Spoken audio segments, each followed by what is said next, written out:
día. Saludamos a nuestros hermanos que están conectados. Estamos terminando el primer semestre, así que no sé si saca cuentas de lo vivido, pero generalmente es cuando se cierran ciclos, ¿cierto? Cuando a usted le llega el reporte de sus hijos en el colegio, cómo está el promedio. Bueno, el segundo será mejor, ¿no? Siempre está así. El próximo será mejor. Pero en el Señor tenemos una certeza de que la senda del justo es como la luz de la aurora, dice su palabra, que va en aumento. Y eso es algo que a veces no es tan perceptible para nosotros, pero la vida del creyente va en aumento. Tiene que ir en aumento.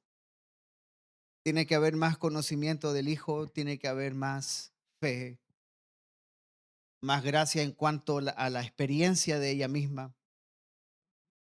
Por eso que la senda del justo va en aumento hasta que el día es perfecto, dice. Probablemente lo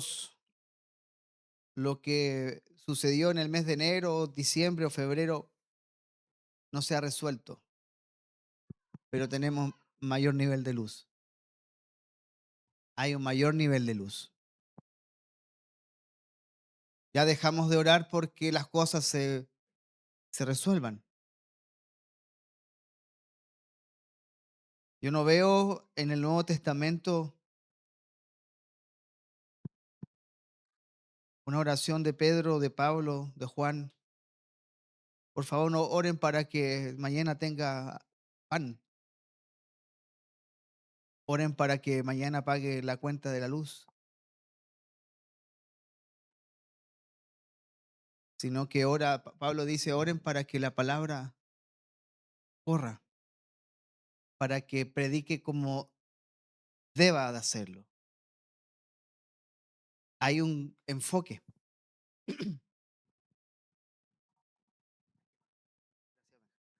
Hay un enfoque, sí, sí, sí, sí.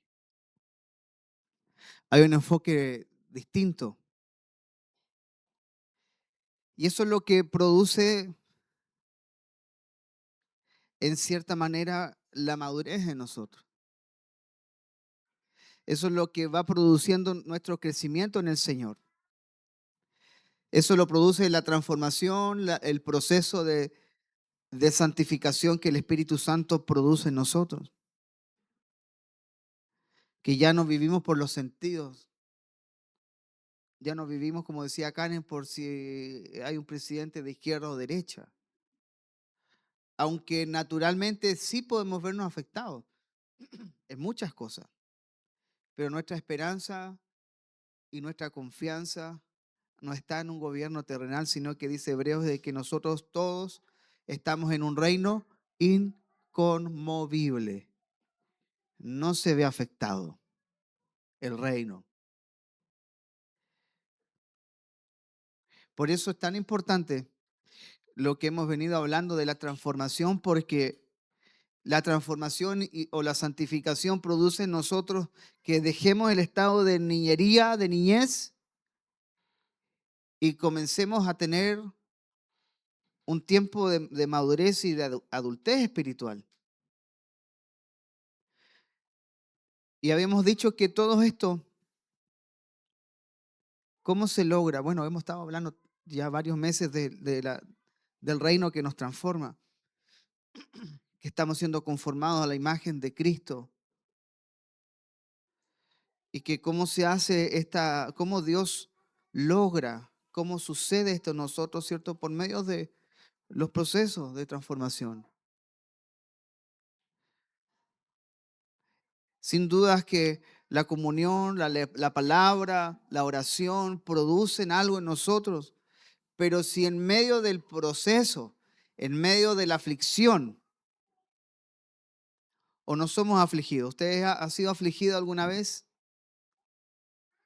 Por supuesto. Pero si en medio de ese problema y de esa aflicción, todo lo que he escuchado, todo lo que he aprendido no tiene una consistencia, no hay un fundamento firme allí, me doy cuenta de que sigo siendo un niño, porque sigo reclamando por lo mismo. ¿Por qué yo? ¿Por qué él sí y por qué yo no? ¿Por qué el otro tiene? Porque yo no tengo. ¿Por qué el otro pasó? Porque yo me quedé. Y estamos en ese tira y afloje continuo en el que Dios guarda silencio porque dice, no, ¿cómo te voy a explicar algo que no vas a poder entender? Por eso Pablo dice, hablamos sabiduría. ¿Con quién? Con los que han alcanzado madurez. Entonces queremos respuesta de Dios, queremos a veces que alguien nos explique algo, pero todavía estamos peleando del por qué nos falta esto, por qué no alcancé aquello. Y en muchas ocasiones la única respuesta de Dios es que a veces nos buscamos esas cosas, las malas decisiones. Nos llevan a un momento de sufrimiento. Pero a pesar de eso, cierto, Romanos 8:28 dice que a los que aman a Dios, todas las cosas nos ayudan a bien, a pesar de las carnalidades. Preguntamos hace un par de semanas a quién Dios le ha contestado todas sus oraciones. A nadie. Pablo dice en 2 Corintios, he rogado a Dios 3 veces para que quite de mí esto. ¿Y sabe la respuesta de Dios fue? No, bástate mi gracia. Hay cosas que no serán quitadas de tu vida. Hay personas que no serán quitadas del lado tuyo. Señor, por favor. Por eso que en la medida de que vamos creciendo y somos transformados por Dios y experimentamos lo que la Biblia habla de la santificación, vamos comprendiendo, vamos entendiendo que hay una vara de medida más alta para Dios. Y esa vara de medida no tiene que ver con alcanzar algo moralmente correcto, sino que es alcanzable solamente mediante su espíritu. ¿Por qué? Porque la razón por la que Dios nos dio su espíritu, ¿sabe para qué fue?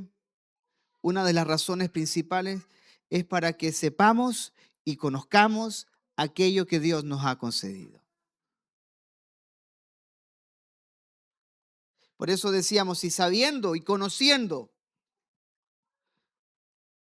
sentimos algo, porque se recuerda que hicimos el énfasis de que no importa si siento o no siento la presencia de Dios.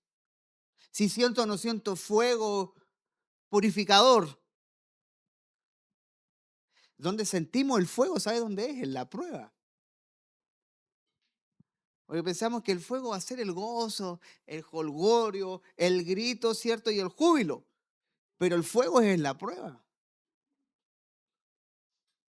Por eso es que si siento o no siento es totalmente irrelevante. Totalmente irrelevante. El Hijo de Dios actúa de una manera consciente frente a todos los problemas que les toca atravesar. Algo que mencionamos la semana pasada, y es porque nos hemos basado en el libro de Primera de Corintios, la carta Primera de Corintios, y que Pablo resume toda la problemática del ser humano en dos realidades. Lo resume en dos: un hombre natural y existe el hombre espiritual. Pero del hombre espiritual surge algo anómalo, extraño, que Pablo logra identificar y lo menciona como el hombre carnal. El hombre carnal. Y el hombre carnal es raro para Pablo, porque el hombre carnal es aquel que ha nacido de nuevo, que ha sido equipado por el Espíritu con dones, gracia, poder, pero que en su actividad diaria, en su cotidianidad, actúa como un hombre natural. Es decir, por dentro es un espiritual, pero su actuar es un hombre natural. Y Pablo dice, este tipo de hombre es un hombre carnal.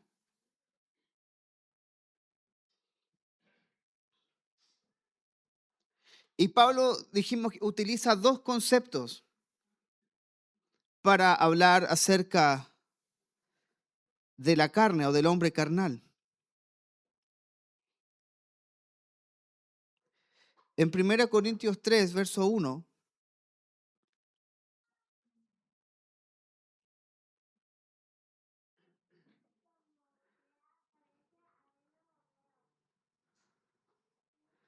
se me movió, pero ahí sí. Dice, de manera que yo, hermanos, no pude hablar como a espirituales, sino como a carnales. Carnales. Sarquinos en griego,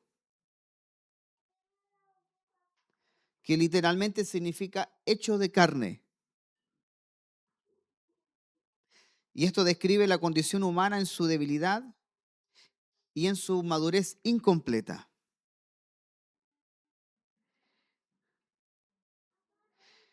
Los corintios eran verdaderos creyentes, niños en Cristo. Por lo tanto, eran inmaduros. Y una de las cosas que dijimos es que el problema no es la inmadurez. El problema es quedarnos estacionados allí. Porque yo no me puedo enojar con mi hijo si tiene 3 años y pedirle algo de un niño de 15.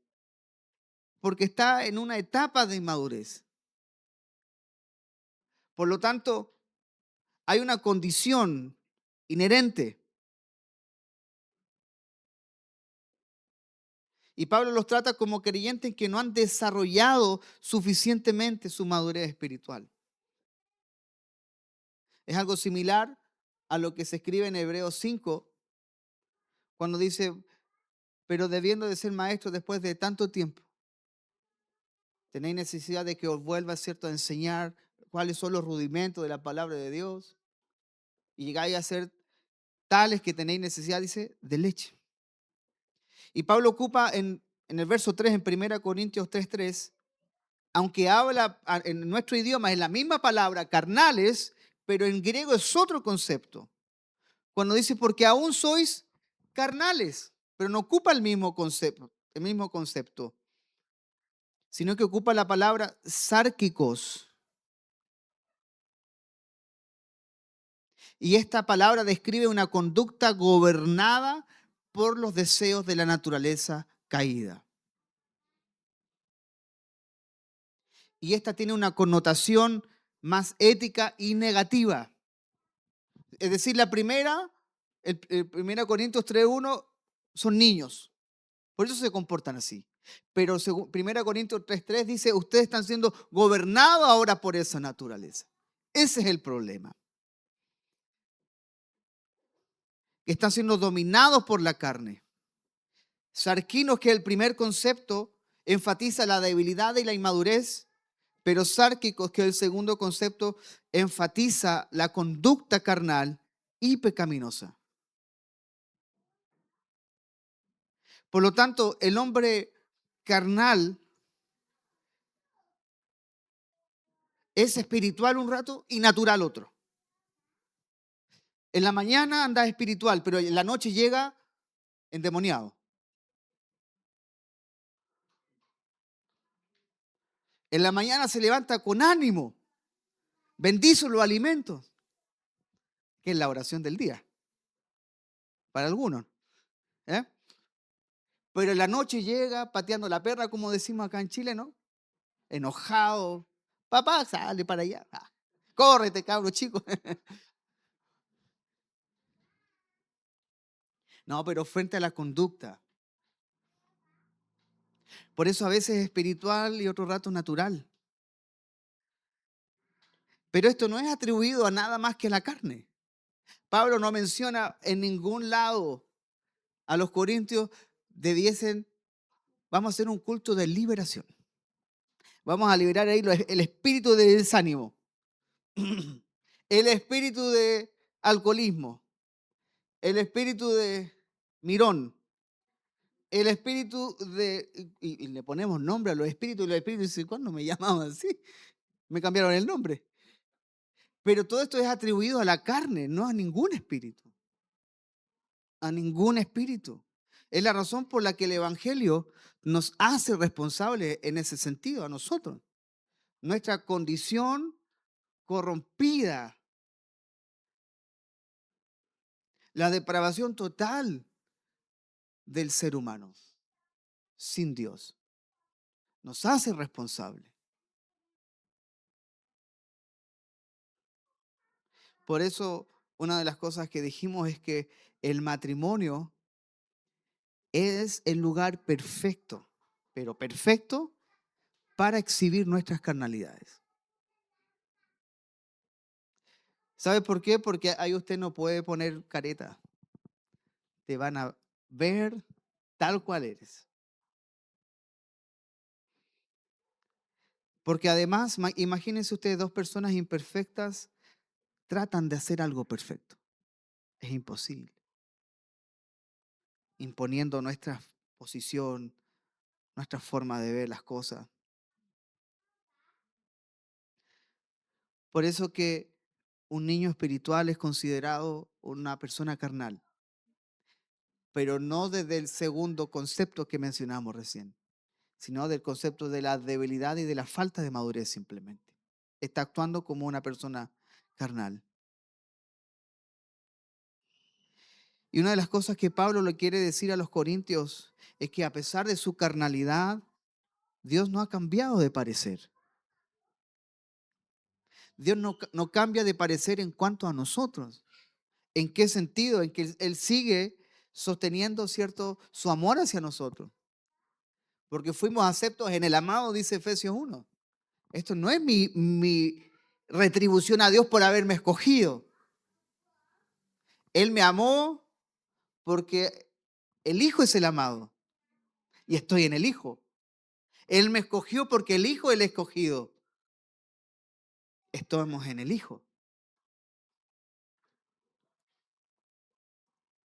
Y este hombre carnal, mencionamos la semana pasada, tiene características.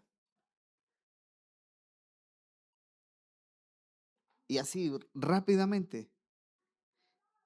Mire, una característica del hombre carnal, la primera, siendo heredero de todo, no entra en posesión de los privilegios de la herencia. ¿Cuál es nuestra herencia? ¿Qué es lo que la Escritura dice que tenemos? Tenemos paz para con Dios. Su amor ha sido derramado en nuestros corazones. Hay una paz que no solamente disfrutamos para con Dios, sino que también una paz que guarda todos nuestros pensamientos, nuestra mente, nuestro corazón. Hay gracia.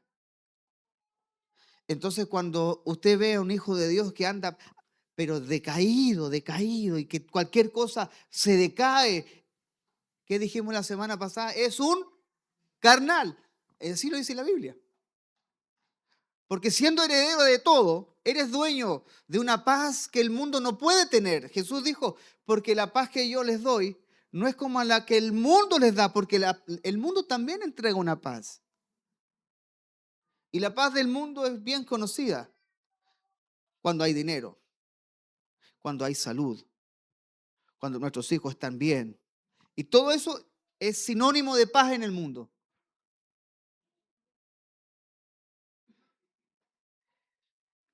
Pero bien sabemos que en el Señor la paz se experimenta no en esos escenarios, se experimenta en la escasez. Podemos tener paz en la enfermedad. Podemos tener paz, ¿cierto?, en el dolor. Siendo dueños de todo, no experimentamos esto. Y ahí es donde, y vuelvo a mencionar esto sin hacer ninguna eh, denostación de nada, pero ahí vamos al psicólogo. ¿Qué tengo que hacer para tener paz? Si usted vendría a mí, yo le diría, ¿qué dice su palabra? ¿De qué eres dueño? ¿Qué es lo que provocó Cristo? Que tengamos paz para con Dios y que hay una paz que sobrepasa todo entendimiento. Y eso es un fruto del Espíritu. Es el fruto del Espíritu. Por lo tanto, si somos espirituales, debiésemos expresar el fruto. Y una expresión del fruto es la paz. Así que, mire, es muy fácil identificar cuando estamos en la carne.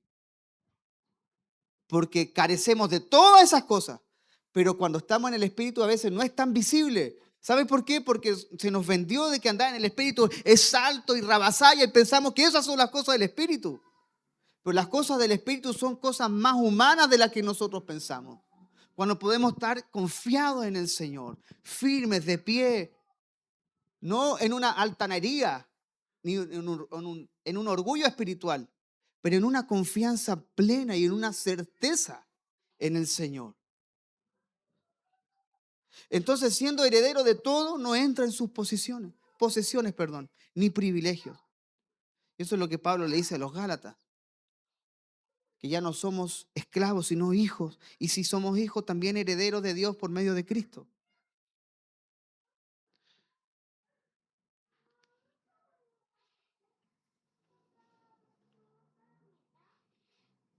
Además, cuando andamos en la carne, mire, contristamos al Espíritu. ¿Sabe cómo contristamos al Espíritu? Cuando dice en Efesios 4:29, ninguna palabra corrompida salga de vuestra boca. Corrompido, en nuestra versión en español está mal traducido, porque la palabra original es mala. Ninguna palabra mala salga de vuestra boca.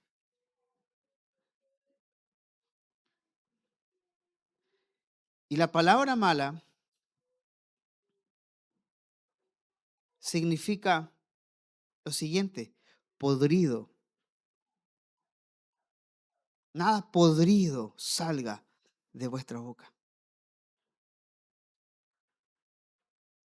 Es algo que tiene una calidad deficiente e inadecuado para su uso. Esa es la palabra sapros en griego. Ninguna palabra mala, ninguna palabra deficiente, de deficiente calidad, inadecuada. No es solo corrompida. ¿Y sabe cuántas veces hablamos mal?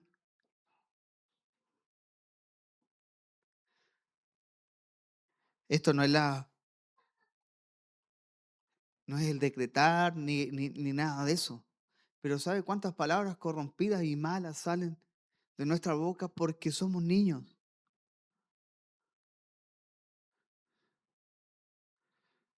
El niño dice, nadie me ama, y está rodeado de su familia.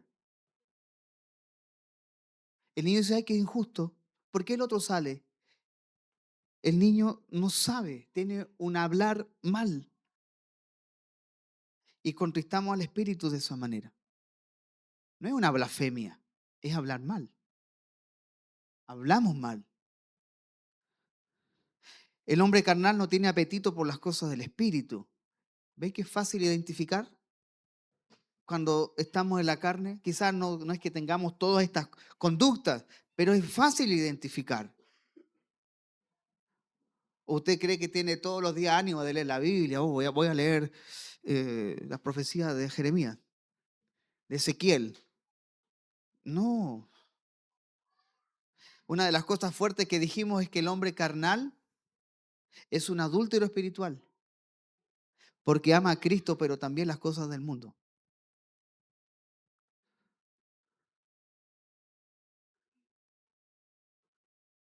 El hombre carnal no ha rendido su vida completamente a Cristo.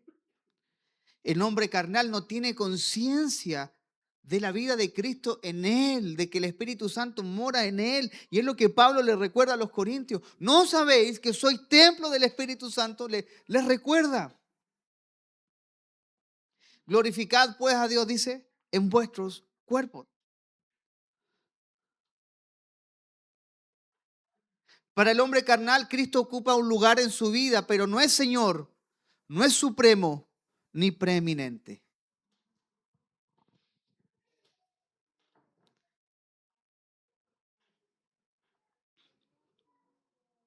El hombre carnal tiene momentos de que vive para Dios, pero también vive para sí mismo. Todo esto porque no está rendido.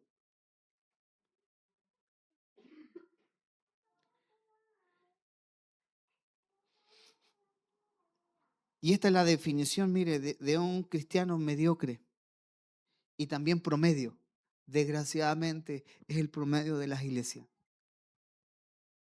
Es el promedio. La condición de este hombre, del hombre carnal, es provocado por la ignorancia, del no saber lo que ha recibido en Cristo.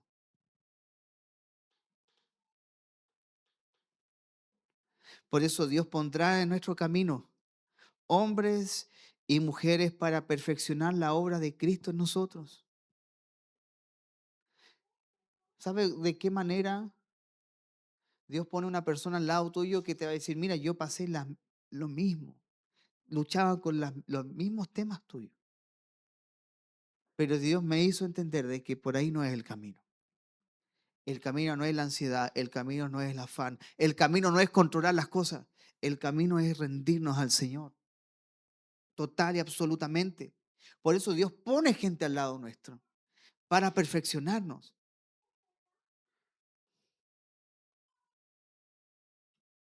Por eso es fácil decir amén en el culto, pero difícil sostenerlo afuera.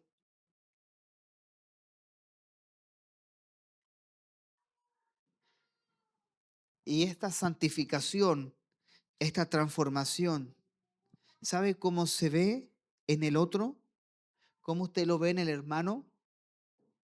En cómo nos tratamos, cómo nos amamos, cómo cuidamos de los más nuevos y también de los más antiguos. Es como cuando le dice a los matrimonios, ¿usted quiere saber cómo está el matrimonio? ¿Quiere ver cómo es el hombre? Mire a la mujer. Corona del varón es la mujer.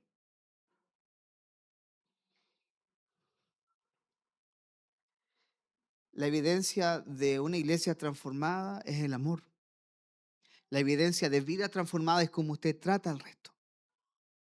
Por eso que el niño se agarra a combo rápido. El niño pega, hasta los papás le pega charchazo. ¿Lo ha visto a los niños atrevidos que ¡pal! Espérate nomás. Vamos al baño. El niño pega, critica, llora y patalea.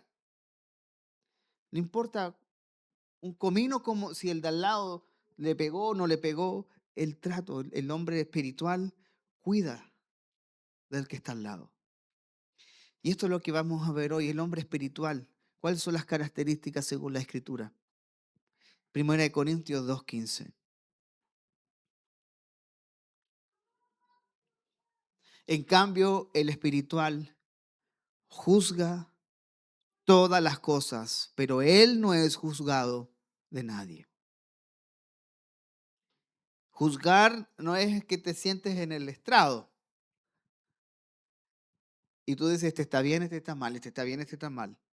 Sino que juzgar, anacrino en griego significa examinar, investigar, preguntar, interrogar y también discernir.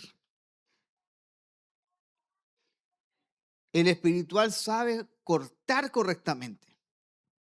¿Se recuerda el primer desafío o la primera problemática que tuvo que vivir Salomón? Cuando él ora al Señor y le dice, Señor, solo dame discernimiento para reinar. Bueno,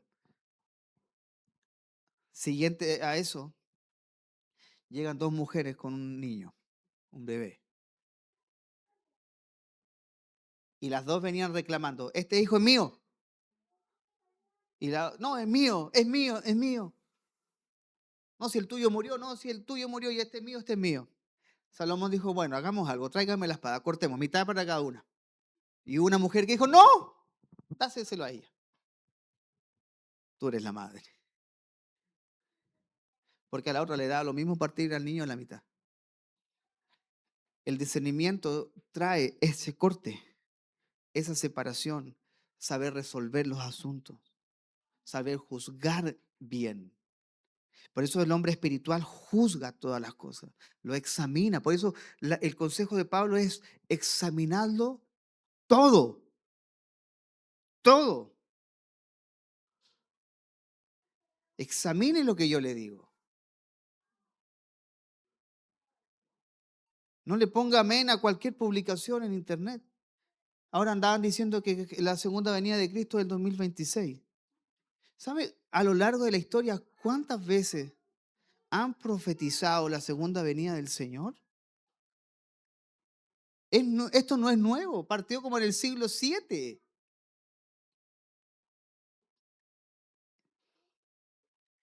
Y para la pena de muchos, todavía no viene.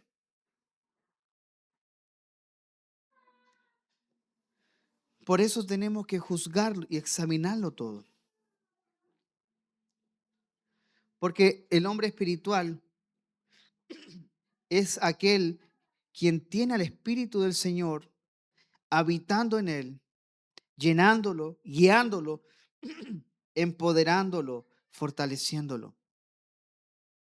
Cristo es su vida por dentro y por fuera. ¿Por qué por dentro y por fuera?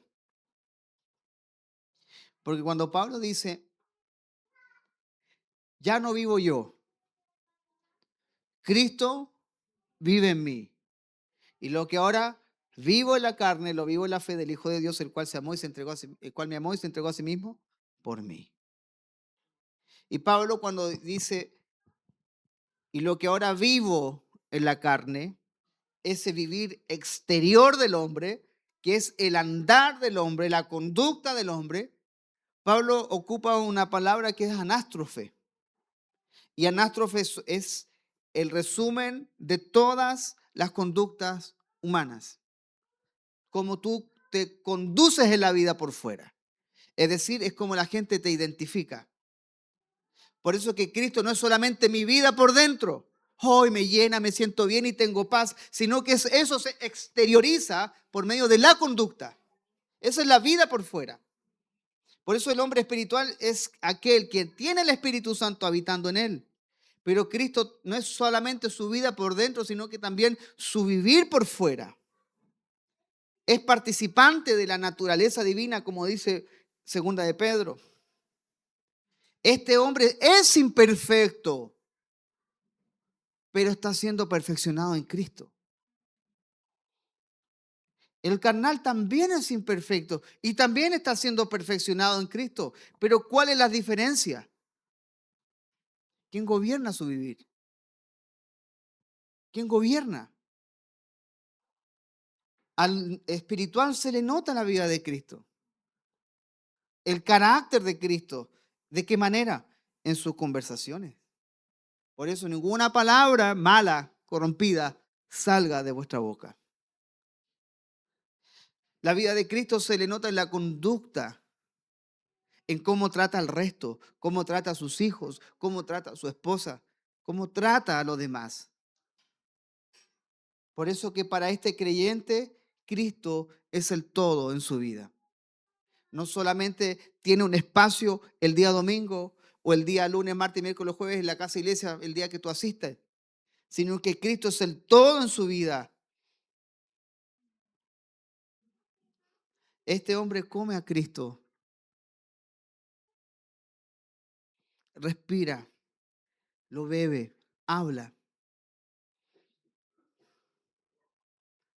Por eso, ¿sabe cuál es el problema? Mire, cuando usted no tiene nada que decir de Cristo, es porque ahí es donde usted habla de los hermanos, de los líderes, de los pastores, de la familia. Porque es tan poco el depósito que tenemos de Cristo que salen 2 palabras de Cristo y 10 palabras de los demás. Por eso Pablo también dice que la palabra de Cristo abunde en nosotros.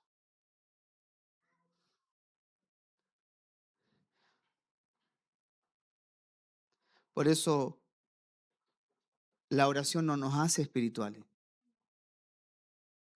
Leer la Biblia no te hace espiritual. Oras la Biblia, lees la Biblia porque eres espiritual. Por cuanto eres, tienes ese comportamiento. Por cuanto soy espiritual es porque oro. Porque sé que es el medio en donde yo puedo descansar, conectar con el Señor, entregar mis cargas. Por cuanto soy espiritual, necesito comida espiritual y voy a su palabra. Porque la efectividad de la oración no está en la cantidad de horas que oramos, sino en el conocer la voluntad de Dios en nuestra vida. Por eso, como dice Pablo, podemos orar 2 o 3 palabras, pero con entendimiento. Que 1000 sin entender nada. Es decir, hablar mucho y decir poco. Igual que la oración del publicano. Señor, sé propicio a mí, pecador. 6 palabras. ¿Y el fariseo cuánto dijo? Parece que era farisea.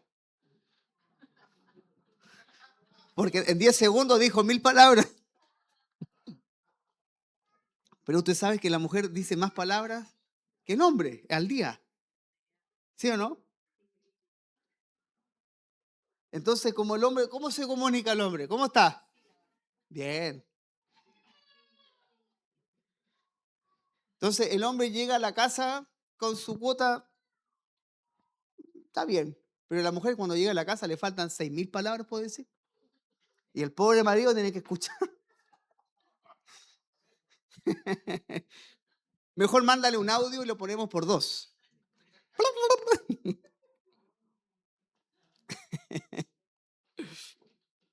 Era un paréntesis, ¿no? Pero la eficacia de la oración no es el tiempo ni cuántas palabras usamos, sino es en conocer la voluntad de Dios. La misma oración del Señor. Padre, que pase de mí esta copa, pero hágase tu voluntad y no la mía.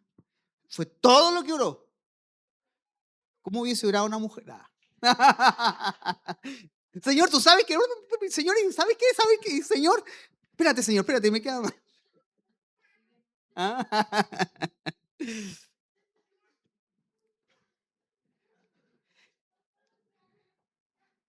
El hombre espiritual no es espiritual por lo que hace, porque cree que puede impresionar en la forma en la que ora, en la manera que canta, adora, si levanta las manos. Están todos de pie, yo me voy a poner de pie. Están todos sentados, me siento, ¿cierto? Tenemos como un modelo, pero no te hace más espiritual o menos espiritual si levantas o no las manos. Eso puede impresionar a la gente que está al lado, pero para Dios no significa mucho eso.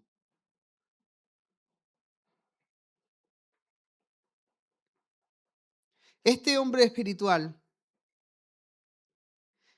según el Nuevo Testamento, es aquel que ha nacido de nuevo, que vive bajo la dirección continua del Señor, es aquel que manifiesta el carácter de Cristo, es decir, el fruto del Espíritu. Y nunca se refiere a una persona perfecta, sino se refiere a alguien cuya vida está siendo gobernada por Dios, a pesar de todas las imperfecciones. Y el hombre espiritual también tiene características. Por eso que es fácil identificar lo carnal en nosotros, porque hay como una desconexión. Entra la ansiedad, entra el afán, la angustia, es fácil.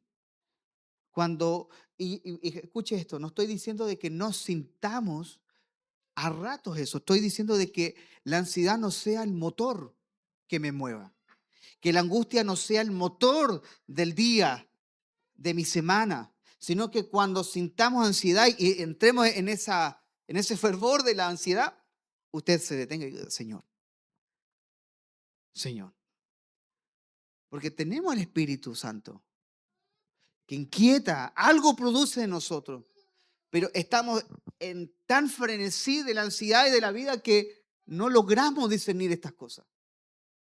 Por eso que la primera característica del hombre espiritual es que discierne las cosas espirituales.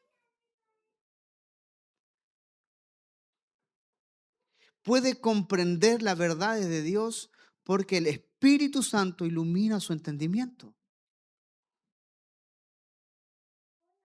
Puede discernir, puede examinar con detención y tomar una decisión. El hombre espiritual tiene la mente de Cristo. Ahora la mente de Cristo no es dada al individuo, es el cuerpo. Tenemos la mente de Cristo porque somos parte del cuerpo. Y tener la mente de Cristo significa pensar conforme a los principios del reino. Buscar ver siempre todas las cosas desde la perspectiva divina. El hombre espiritual produce, no él, sino que en el hombre espiritual se produce el fruto del espíritu. Porque la espiritualidad se evidencia en el carácter, no en la experiencia religiosa. Podemos ir a bautizarnos al Jordán si quiere, pero le sale más barato hacerlo acá. No tienes un favor mayor allá. Lo puedes hacer aquí. Puedes ir a orar al Getsemaní, puedes ir a orar al Monte de los Olivos, puedes ir a la ciudad de David, o puedes orar desde el calor de tu casa. Y no significa absolutamente nada. Por eso la espiritualidad no está en la experiencia, sino que en el carácter. El hombre espiritual es guiado por el Espíritu. Romanos 8:14. Porque todos los que son guiados por el Espíritu de Dios, estos son hijos de Dios. Hijos, allí Pablo ocupa la palabra huillos y habla de un hijo grande, maduro. Por eso el que anda guiado o el que camina guiado en la dirección del Espíritu puede desechar el deseo de la carne. El deseo de la carne no son las cosas solamente inmorales, fáciles de detectar. El amor al mundo. El mundo. Mire, mi conciencia a los 15, 16 años, el mundo era la fiesta, fumar, tomarse un trago. Esa era la mentalidad de los jóvenes. El mundo. Andáis en el mundo, que fuiste a una fiesta. Pero probablemente muchos de nosotros no decimos eso. Pero deseamos de una manera muy sobredimensionada la riqueza, el ganar más, el tener un puesto, el tener una mejor casa. Ahora, ¿es malo desear ciertas cosas? No. Pero cuando Pablo ocupa el deseo de la carne en Gálatas, ocupa el concepto epitumia, que es un sobredeseo, algo que el hombre no puede controlar, que es comparable, ¿sabe a qué? A cuando hay una perra en celo y el perro no se puede contener. Es la misma clase de deseo. Hay un deseo de la carne que tú no lo puedes controlar. Irás en pos de ello. ¿Por qué? Porque es por naturaleza nuestro deseo. Por eso que la carne, no hay una lucha en sí de nosotros para batallar contra el pecado. El antídoto en el Nuevo Testamento es: con Cristo estoy juntamente crucificado. La carne se crucifica. Es la manera en la que se hace morir la carne, crucificándola.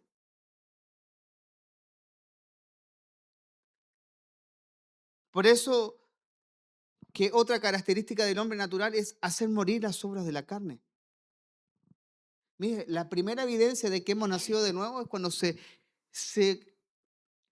a ver, hay una lucha en nuestro interior entre lo bueno y lo malo, entre o que ahora tú eres consciente de que mentir es malo. Entonces, si mentiste, ya te sentiste mal. Y comienza a haber una lucha en lo que antes no había una lucha. Era por naturaleza.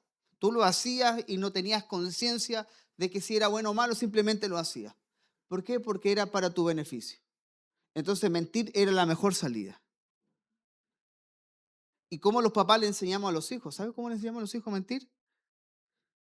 Bueno, hoy día es fácil dejar en visto a alguien o no responder. Pero antes cuando llamaban por teléfono, dile que no estoy. ¿No le dijeron eso a sus papás alguna vez? Dile que no estoy. Entonces la salida para no confrontar situaciones es la mentira. Y aprendimos, como dice el apóstol Pedro, una vana manera de vivir. ¿Heredada de quién? De nuestros padres. La salida rápida. Pero el hombre espiritual hace morir conscientemente esto. ¿Cómo hacemos morir? Pablo dice que debemos considerarnos muertos al pecado. Esa debe ser tu conciencia. Mi cuerpo está muerto para el pecado. Mi cuerpo está muerto para estas cosas. Mi cuerpo está muerto. Porque en donde habita el pecado en nosotros es en el cuerpo. Y eso es lo que dice Romanos 7. Está el diagnóstico. La manera de hacer morir esto es la cruz. Ahora, ¿el pecado es erradicado completamente de ti? No es erradicado completamente. De lo que fuimos libres, como dice Romanos 8:2, es del poder del pecado. Es decir, que esa ley que todavía habita en cada uno de nosotros no tiene el poder que tenías antes de que tú nacieras de nuevo. Hoy que tú naciste de nuevo, por eso Pablo dice, porque la ley del Espíritu de vida en Cristo Jesús me ha librado de la ley del pecado y de la muerte. Te ha librado de una ley. No podías hacer otra cosa. Mire, el mundo no puede hacer otra cosa. Si nosotros fuéramos no cristianos, no nacidos de nuevo, no regenerados, no tendríamos otra salida que adulterar, fornicar, mentir, matar.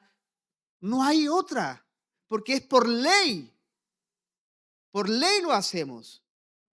Pero ahora por la ley del Espíritu de vida hay amor, gozo, paz, paciencia, benignidad, templanza, mansedumbre, fe.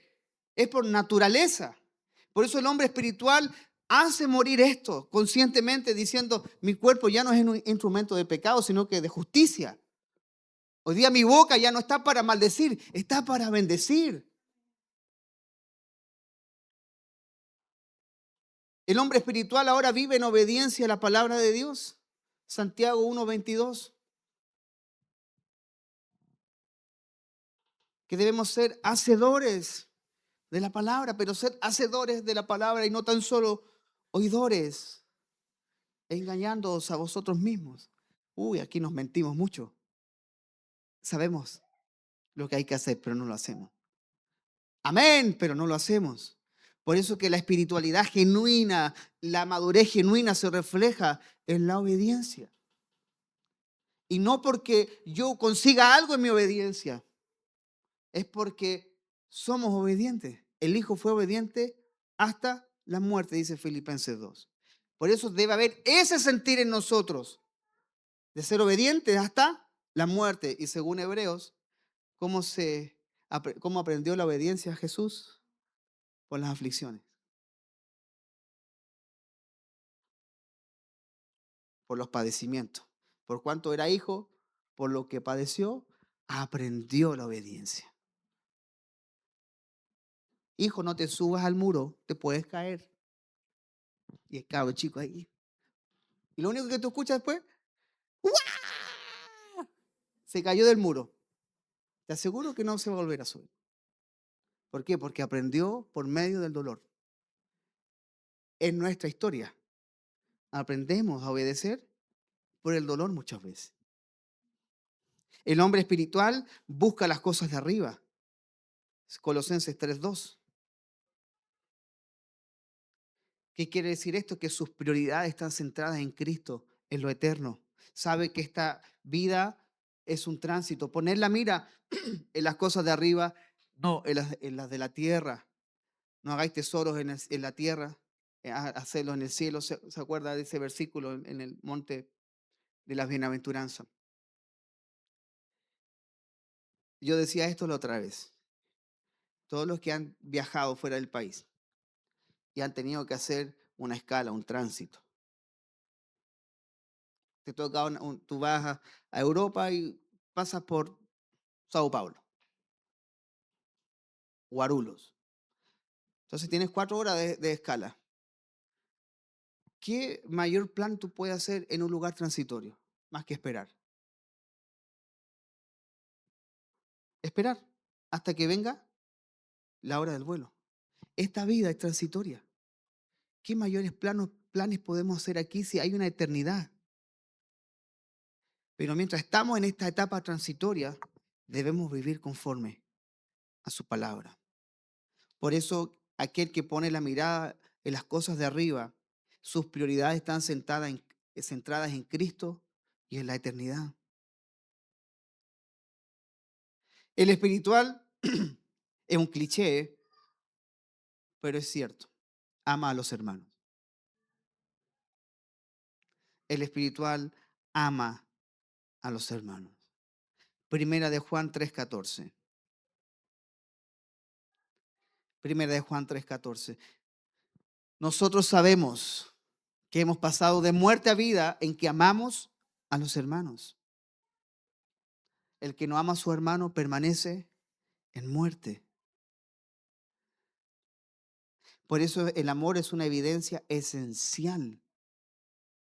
Es la esencia de la vida espiritual.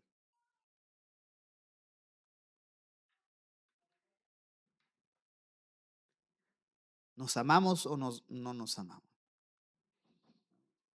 Depende con qué clase de amor nos amemos. Si es humano el amor, va a ser condicional. Hasta la primera ofensa. La primera, tú me la haces una vez, no me la haces 2 veces porque ya no me vas a ver más. ¿Cierto? Pero el que juraba amor eterno a Jesús, el que dijo, Señor, yo voy contigo hasta la muerte, lo negó 3 veces. Pero Jesús fue a buscarlo.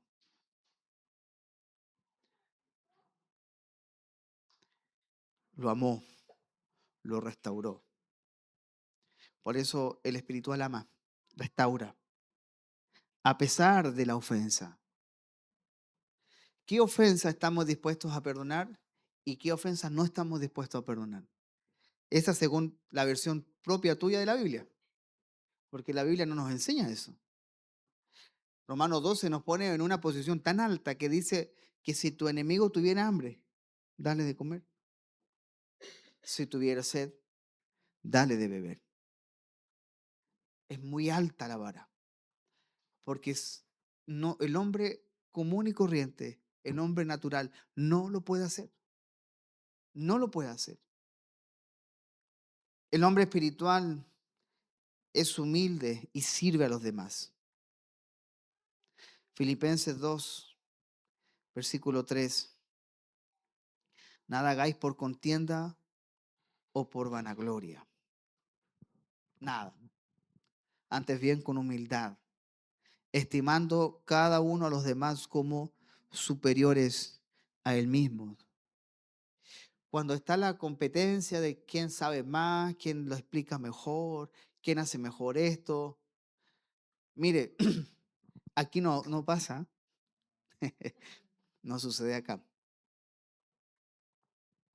Pero por más de 20 años de haber estado tocando en convenciones, en eventos grandes, y en el mundo igual, si estudié música, créanme que ni en el mundo vi tanto ego como en la iglesia.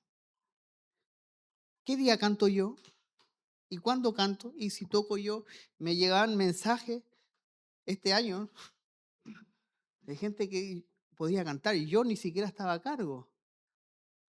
Yo digo, una plataforma, ¿qué es? Y si nos ponen a limpiar el baño, ¿no lo vamos a hacer? ¿O queremos estar en la plataforma? Y se lo digo de verdad, ni en el mundo. Hoy día tuve el privilegio de participar en una banda con un chico que hoy día está con un artista chicano, porque es mexicano y americano, y viaja por todo Estados Unidos, Europa, humilde, piola, pero a veces los cristianos se nos infla el pecho, cuando en el mundo usted levanta una piedra y hay 10 mejores que nosotros. Y no servimos con humildad, no servimos con sencillez. Por eso que la espiritualidad bíblica sabe en lo que se manifiesta en la actitud de servicio. No importa que no toco, si quieres te recojo los cables. Yo nunca he escuchado eso, nunca. Todos quieren estar en la plataforma. El hombre espiritual restaura a otros con mansedumbre. Gálatas 6:1. Es una exhortación. Recuerde que el capítulo 5 viene hablando de el fruto del Espíritu. Por lo tanto, como hay fruto del Espíritu, vosotros que sois espirituales, restaurable con espíritu de mansedumbre. El hombre espiritual no busca destruir al caído, lo restaura, lo va a buscar. Ahora, si el que se cayó no quiere nada, ya problema de él. Pero usted va y lo rescata, le brinda ayuda. El hombre espiritual, esta es la penúltima, persevera, en la oración. Ora al Señor. Efesios 6:18. Orando en todo tiempo, con toda oración y súplica en el Espíritu. ¿Qué nos muestra esto? Una dependencia constante de Dios mediante la oración. Es decir, Señor, tú eres el que está en control, por eso yo oro. Por eso oro. Y no estoy orando para que tú me resuelvas como yo quiera. Señor, yo oro porque tú eres el Señor y tú lo resuelves. Y la oración es la manera en la que mantenemos esa dependencia constante de Dios. Y por último, el hombre espiritual manifiesta el carácter de Cristo.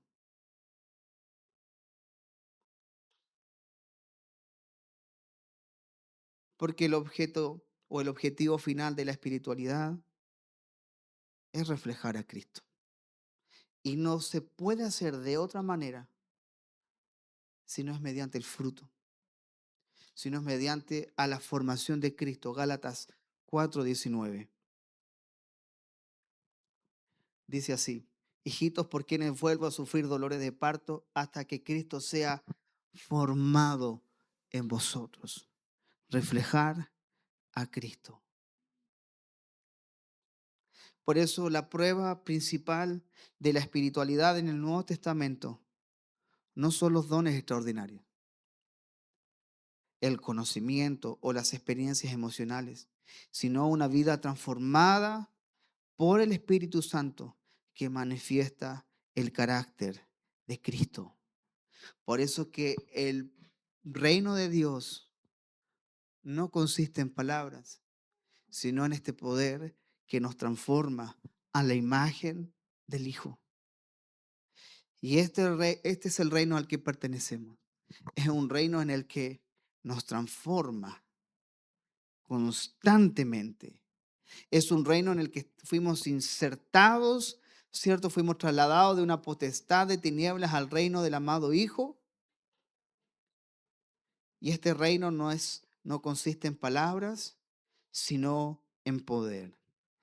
Y además, aquel que es poderoso para hacer todas las cosas mucho más abundante de lo que pedimos o entendemos, según el poder que actúa en nosotros.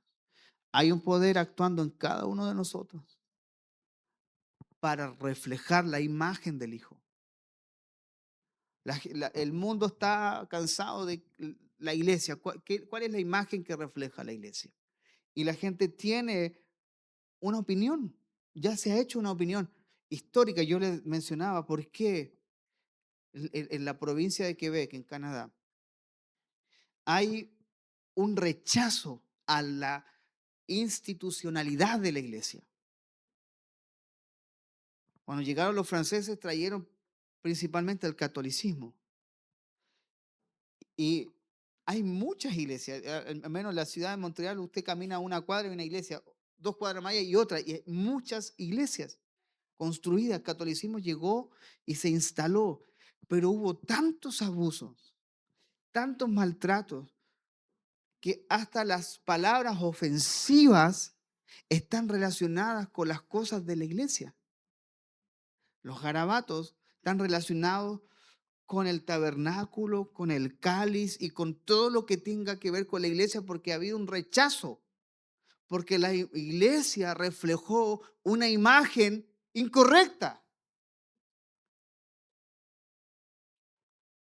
Ahora, el poder que actúa en nosotros, la transformación que está haciendo el Espíritu Santo en este proceso de santificación y todas estas características que hemos mencionado, es para que reflejemos, seamos las cartas abiertas, para que la gente vea a Cristo por medio de nosotros. La gente no lee la Biblia, ni los cristianos la leen. Y usted espera que lo lean el mundo. Si todavía hay cristianos que llevan 20 años y ni siquiera han leído Nahum, Miqueas, Sofonías. Ay, existe ese. Sí, son los profetas menores, por si acaso. Entonces, ¿usted espera que la gente de afuera crea? La única forma en la que ellos crean, Jesús lo mencionó en Juan 17. Padre, que ellos sean uno, una imagen, un hablar. Que ellos sean uno, como tú y yo somos uno, que ellos sean uno nosotros, para que el mundo crea que tú me enviaste. Mientras todavía la iglesia expresa sus propias denominaciones, sus propios grupos, y no vean a Cristo, el mundo no va a creer hasta que haya una imagen. Pero si no lo podemos hacer todos juntos, bueno, comencemos. Comience usted. Deje que el Espíritu Santo transforme su vida. Deje que la palabra moldee su corazón, sus pensamientos y actúe en obediencia.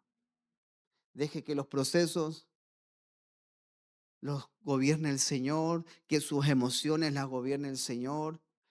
Ore en todo tiempo, con toda oración y súplica. Señor, yo no puedo controlar esto. Yo te reconozco a ti como mi Señor. Yo dependo de ti, Señor. Y a pesar de todas estas debilidades y a pesar de que todavía tengo características de un hombre natural, Señor, yo vuelvo, mi corazón vuelve a depender de ti, mi mente vuelve a depender de ti. Es que tan rápido que nos apartamos, tan rápido que el corazón vuelve a otras cosas, pero es tiempo de volver. Y Él nos está transformando. Y no hay otra imagen que va a ser que la imagen de su Hijo.